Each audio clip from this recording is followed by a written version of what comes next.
Federal judge under fire for bucking a DOJ order to drop the charges against Michael Flynn, now getting legal help of his own. According to the Washington Post, Emmett Sullivan is hiring high-powered attorney Beth Wilkinson to defend his decision. She notably represented Justice Kavanaugh during his confirmation hearings. Here to react, Georgia GOP Congressman and House Judiciary Committee member Doug Collins. Congressman, good morning to you.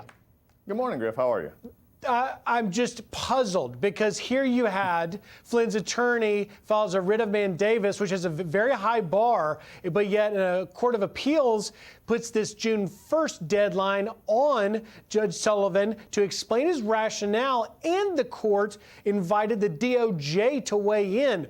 What do you make of this, and what is DOJ doing?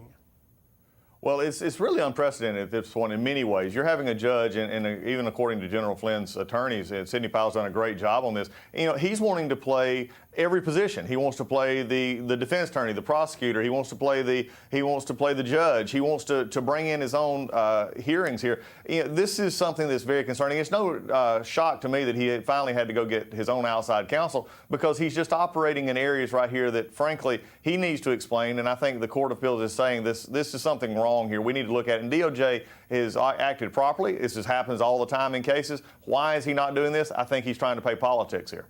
Well, but why does he need an attorney, and why can't the DOJ ultimately weigh in all this and get their will? They're not going to put a prosecutor there. Judge Sullivan's essentially going to prosecute Michael Flynn in the absence of prosecutors.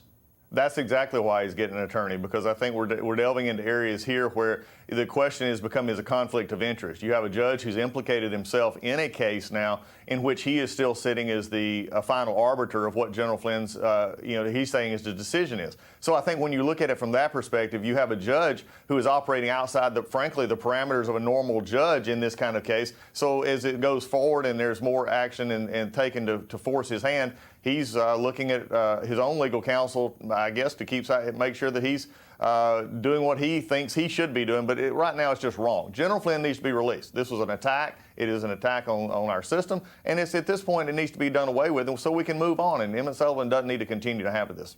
Congressman, as a pastor and Air Force Reserve chaplain, what do you make of President Trump declaring churches essential? Do you believe ultimately that, constitutionally speaking, the president can defend it and override governors who try and stop it? Well, I think President Trump is standing for what is right. I mean, it's time to open back up our churches. It's time to open back up our country. Do so in a safe and proper way. But you're just getting into the very fundamental fact of how we're stopping in many of these states from people exercising their fundamental right of religious expression and freedom. We can do it safely. The president has taken a bold step forward to say, look, these are essential services. There is a mind, body, and spirit effect here. And someone who has served in the military and as a chaplain, it is understood. You have your physical, you have your mental, and you have your spiritual. And having all of those protected and all those brought forth in our constitutional rights here is something we need to have. And I'm proud of him for doing that. All right, Congressman Collins, have a safe and happy Memorial Day weekend. We appreciate your time.